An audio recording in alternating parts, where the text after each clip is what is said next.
বললি কেন রে? এটা ফকিরের দেশ।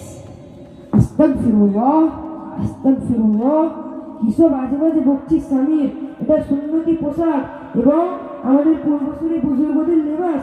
তুই কিনে এটাকে ফকিরদের দেশ বললি? আর থাকলো হেয়ার স্টাইলের কথা। কোন হেয়ার স্টাইলের কথা বলছিস? যেটা কিনা অসভ্য, নোংরা, বেহায়া অভিনেতাদের স্টাইল, যাদের কোনো দিন ধর্ম নেই, নেই মা বোন গুরুজনদের বাদ বিচার, যা পাশ্চাত্য সভ্যতা বেহায়াপনা ও বেলাল্লাপনাকে মডার্ন নাম দিয়ে সমাজকে কুলসিত করছে। আচ্ছা বাবা, থাম থাম। তুই তো দেখছি আমাকে সভ্যতার পাঠটা শুরু করে দিলি। আমার না এই চুন্নে কটূক্তি করাটা ভুল হয়েছে, কিন্তু তোকে দেখে আমার তো খুব আশ্চর্য হচ্ছে।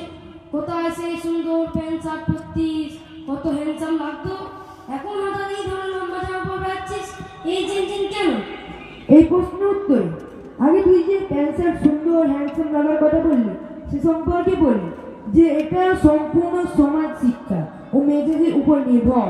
আমরা যে সমাজে বেড়ে উঠেছি, যাদের প্রেরণাকে সাথে করেও যাদেরকে আলসু মনে করে সমাজে চলতে শিখেছি, তাদের সবাই পশ্চিমী সভ্যতার আকর্ষণে প্রবাহিত।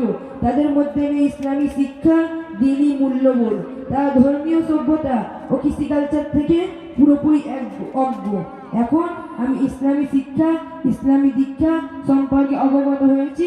এখন ওই সমস্ত পোশাক আমার কাছে অসভ্য মনে হয়, আর এই ইসলামী পোশাকে আমাকে বেশি হ্যান্ডসাম লাগে। আসল প্রশ্নের উত্তর দিলি না যে তোর মধ্যে হঠাৎ এমন চিন্তা কিভাবে হলো? আমি দ্বীনি শিক্ষা কেন্দ্র আলমপুর ইসলামিয়া মাদ্রাসায় ভর্তি হয়েছি। কি বললি? তুই এই ফকিরি বিদ্যা শিক্ষার জন্য ফকিরদের আশ্রয়ে থানায় নিয়েছিস?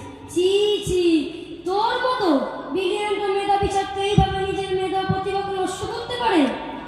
কি যাতা বলছিস? ইলমে দিন, ইলমে নবমীকে তুই ফকিরি বিদ্যা বলতে পারলি? তুই কিনা মুসলমানের বাচ্চা, একজন মুসলমানের মুখে দ্বীনি শিক্ষার বিষয় এই ধরনের বাজে মন্তব্য শোভা পায় না। তবে শোন, যে ইলমকে তুই ফকিরি বিদ্যা বলছিস, সেই ইলম ওটা আম্বেষণকারীদের সম্পর্কে মন আল্লাহ তাআলা বলেছেন, ইয়ারফাইল্লাহুল্লাযীনা আমানু মিনকুম ওয়াল্লাযীনা উতুল ইলমা দারাজাত।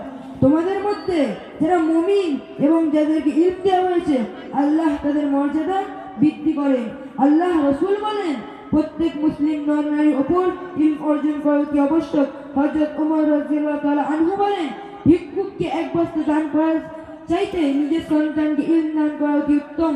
হযরত আবু দারদা রাদিয়াল্লাহু তাআলা আনহু বলেন, যে ব্যক্তি ইলম অর্জন করে দিন অতিবাহিত করাকে জিহাদ বলে মনে না করবে, জানতে হবে তার বুদ্ধির যথেষ্ট কি আছে। আর তুই সেরে ফকিরি বিদ্যা বলে আখ্যায়িত বললি? জানিস এই ইলম ছিল বলে তোর জন্মের সময় তোর কানে আজান দেওয়া হয়েছে, আর যখন তুই মারা যাবি এই ইলমের কারণেই তোর জানাজার নামাজ পড়া হবে এবং কবরস্থ করা হবে। আর তুই যেটাকে ফকির আস্তানা বলছিস, সেটা হলো এই দুনিয়ার সবথেকে উৎকৃষ্টতম জায়গা, কুরআন হাদিসের শিক্ষা কেন্দ্র, সভ্যতা সংস্কৃতির বাতাবরণ তৈরি করার স্থল। ওটা সঠিক জ্ঞানের আস্তানা। আর হ্যাঁ, আমি তোর থেকে বেশি বিরিয়ান ও মেধাবী বলেই একরকম সম্মানজনক স্থান নির্বাচন করেছি, যা দ্বারা আমি আমার মেধা ও প্রতিভাকে সর্বস্তরের মানুষের মাঝে বিকশিত করতে পারবো।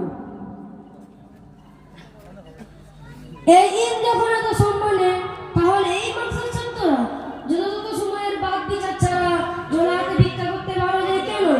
সেই জন্য আমার মাদ্রাসার কথা শুনলেই রাগ হয়। জানিস এই জিনিসটা হলো দৃষ্টিগত বিষয়, এবং এর জন্য আমাদের ক্রিকেটের পার্সেন্ট বড় বড় বিজনেসম্যানদের কাছ থেকে কুমন্তব্য শুনতে হয়। তারই আর নেই, এই জন্যই তারা মুসলমানদের ঘৃণা করে। তুই একটা শিক্ষিত মুসলমান হয়ে যত সব